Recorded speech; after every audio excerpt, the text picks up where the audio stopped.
Sobra pa ang ano dito. Ang devastation, grabe.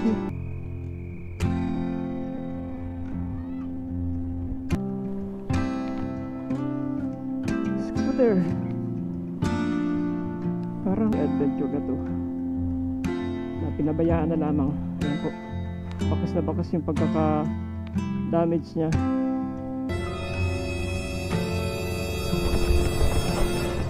Dulas.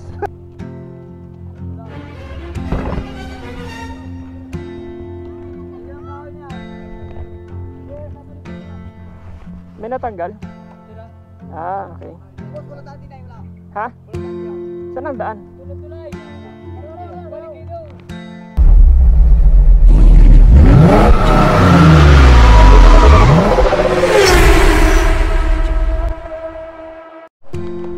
Tapos na po tayong kumain, subukan po natin yung sunod na bayan daw po, sa bayan ng Laurel.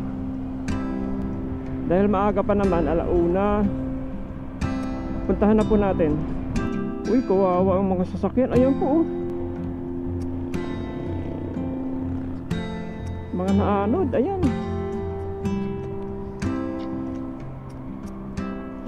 Pati po yung ambulansya ng barangay, ayan. Ayan din.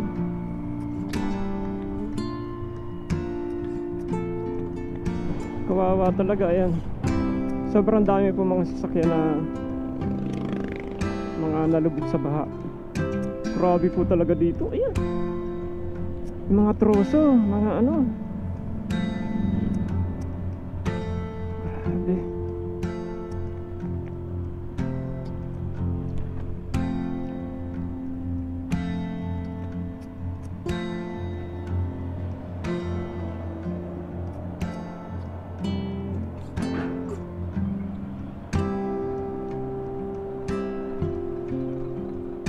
Puspusan po ang pagtatrabaho ng DPWH dito at kita naman po natin ano, hindi talaga po matatawaran yung kanilang ginagawang pagsisikap para may saayos ang lugar na to.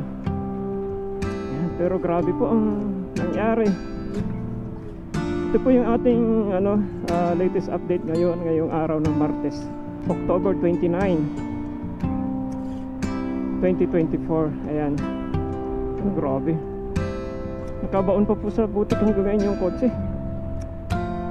At ito po yung landslide, oh. Ayan.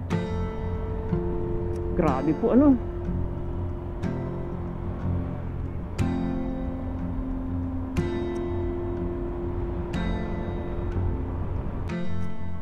Alright guys, this is total devastation in this area. You can see the mud flows and you know, very bad. Ayan, may malaki pang bato. Grabe.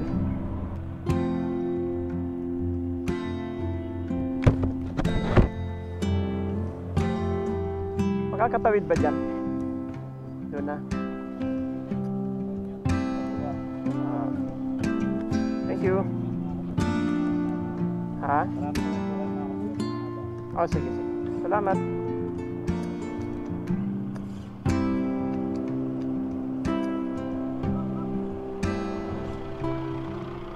Alright guys, nandito na po tayo sa bayan ng Laurel. Ito ang tulay. Oh, dapat dito. Yung unang pinuntahan natin dito. Uy, grabe dito. Grabe to, oh. Diba? Total devastation. Diba? Diba yung tinatawag nila na baywalk?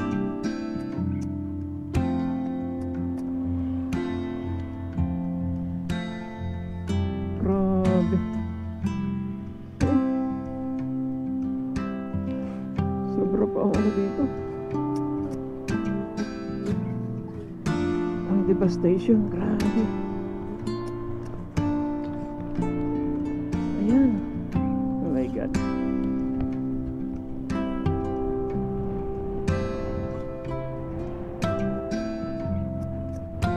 Makikita po natin yan. Lo.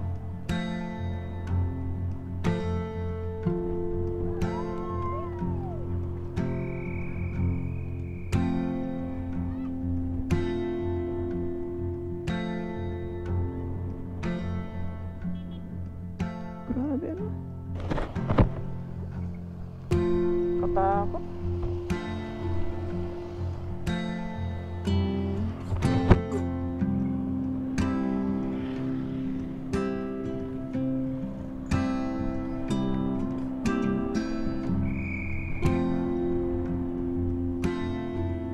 Sige, Blue.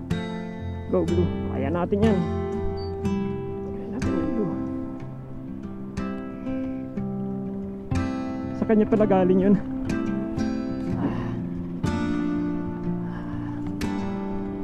Alright.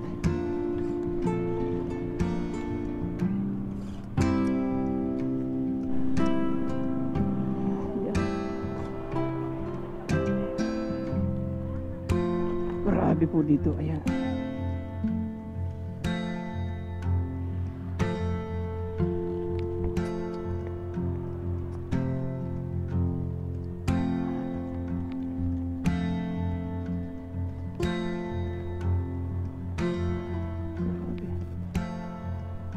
Tinuturo nito. Wala namang madaanan, no? Everything.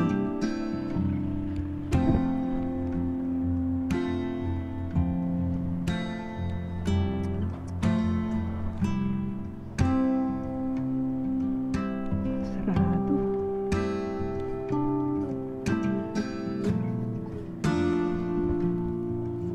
Grabe.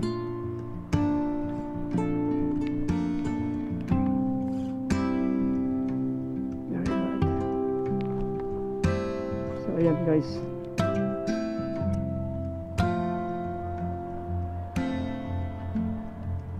ganyan po nangyari dito.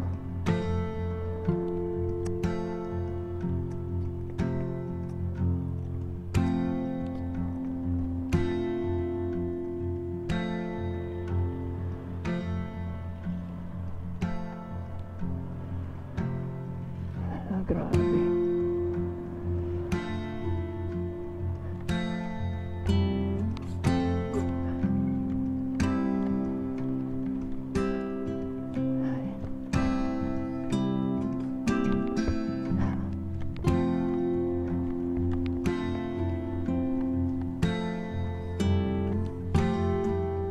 Kaya natin yung Blue.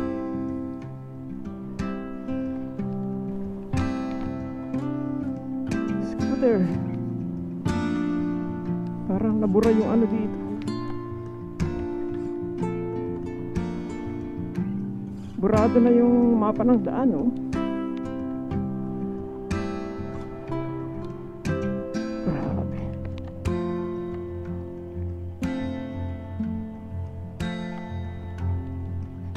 Pero may mga nakikita po tayong riders.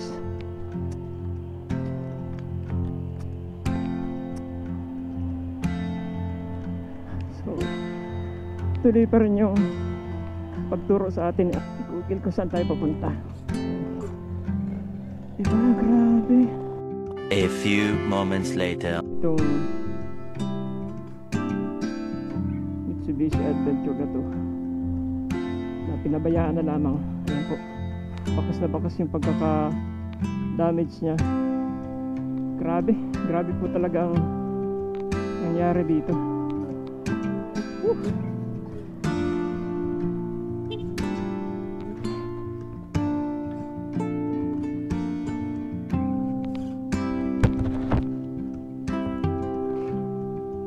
Hello po.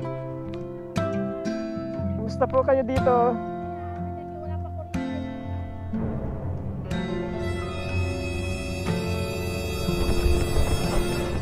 Dulas.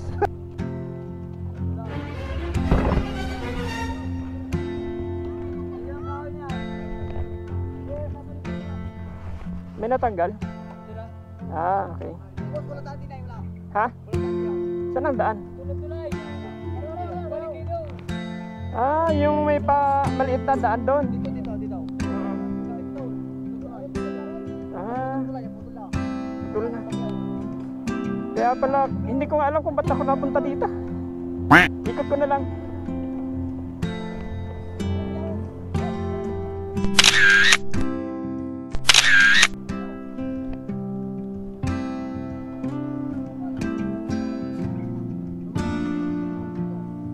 Saan pang daan? Diyan. Tapos may maliit dyan. Pa-Tagaytay po.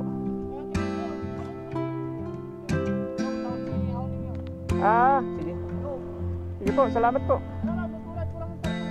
Ay, may tarpaulin na yan, pakanan. Sige po, sige po. Okay po, thank you.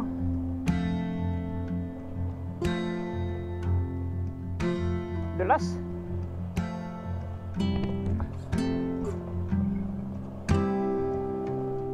Sumasayaw. Ay, sige po, thank you po. Alright guys, ito po yung dinadaanan natin ngayon. Grabe, oh my god. Ayan, hindi ko na po masyadong na-i-dokumento yung nakapagbigay tayo ng konting tulong dun sa mga tao dun, pero grabe talaga yung sinabit nila dito. My god. Ang gamit natin dito naklik na 125 ay, pero naka-offroad po tayo ngayon. Off-road po ang dinadaanan natin, oh. Diba?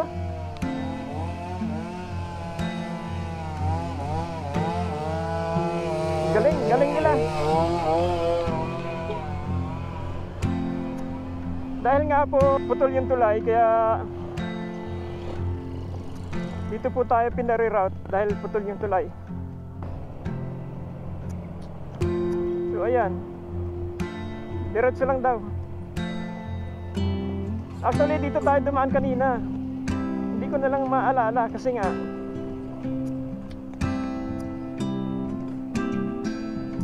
makakalimutin na ako. Hindi. Alright, kasi dito tayo pinadaan ni Google kanina eh. Google Map. Galing talaga ni Google Map. Alright. France Adventure, very very unforgettable, epic and breathtaking adventure din itong ginagawa ko ngayon. Although mas matindi sa'yo pag nagkamali ka, laglag ka sa tubig. Ito matumba man ako, katulad kanina natumba na ako. Dulas.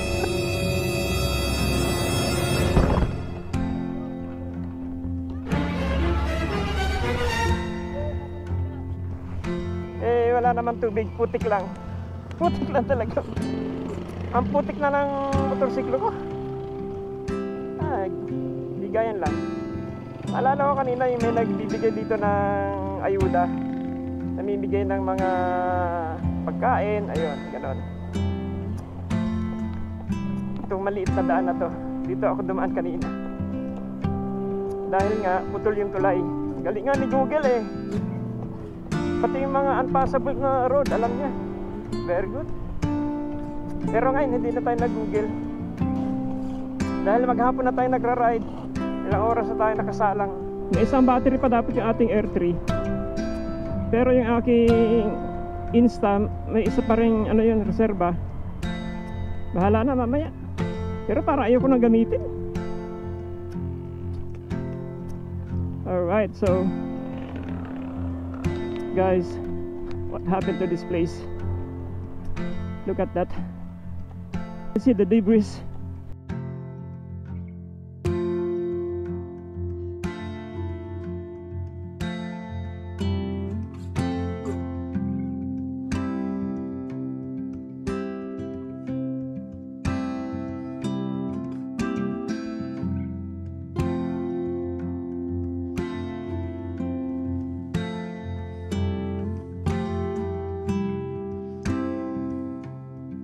Diba? Look at that.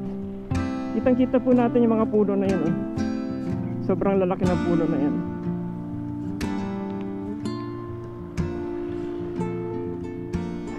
Ayan, kinanod lang ng tubig bahayan. Kaya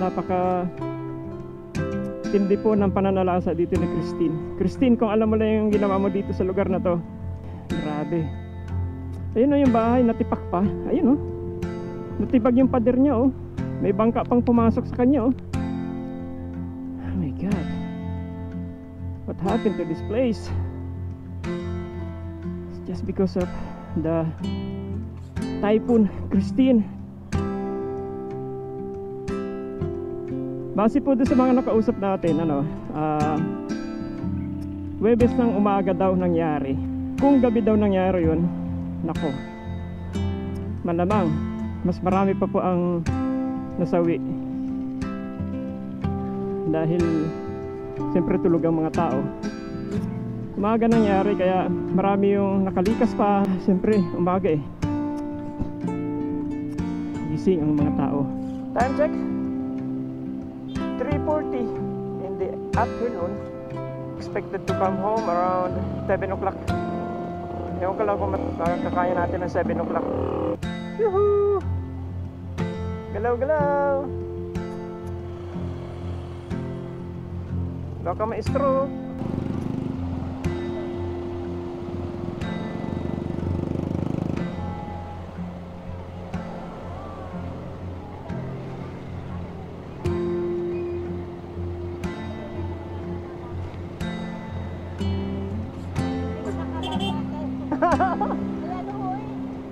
Saan po ba ang labas eh?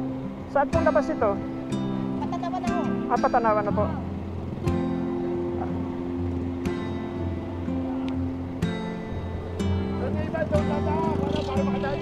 Kuya, may labas ba dito sa Talisay? Diretso lang yan? Talisay? Pa-Tagaytay pa ako eh. Tagaytay, kaya dito lang dito. Ah, dito pa? Pabalik? Diretso lang yan. Sabay sila, doon po highway. Kanan na. Ah, okay po.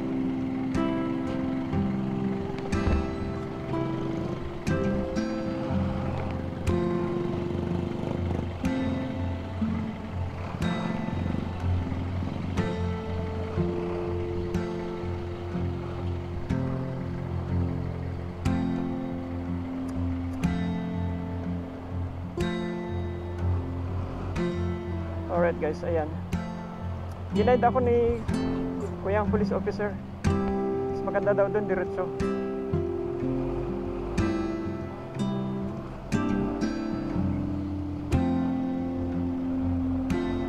Ito daw mas mabilis, diretso na, highway.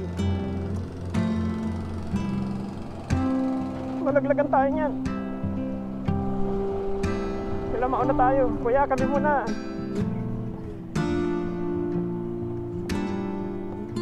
Romeo. Wow! Galing ni Blue. Ay, bugbog sarado tayo dito. Hindi tayo makakabangon bukas.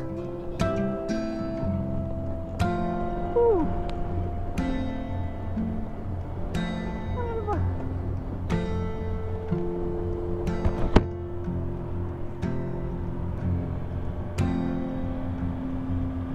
Alright, back to you guys. This time I'm on my way to Tagaytay. So dito na po tayo dumaan sa kabilang back door papunta sa Tagaytay.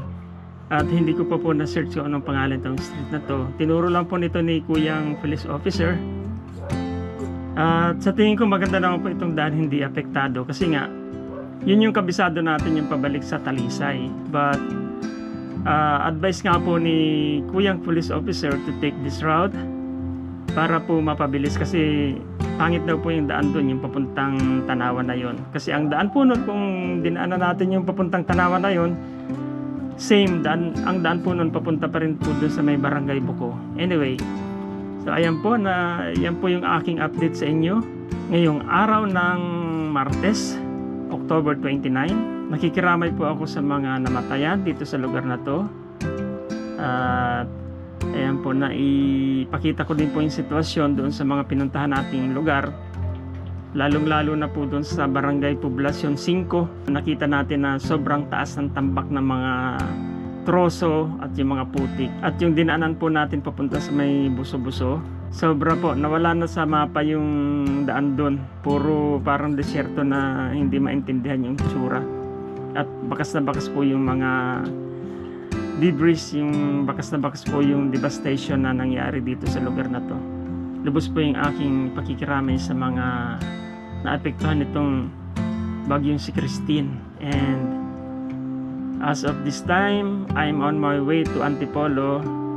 The time is 4 o'clock in the afternoon, and I'm expected to get home around 7 o'clock in the evening, and I don't know if I can make it. So guys, I think that's all for today. And if you're new to my channel and you like this video, don't forget to like, subscribe, and hit that notification bell so that you're always updated to all of my video uploads. That's all, and keep safe everyone. Goodbye.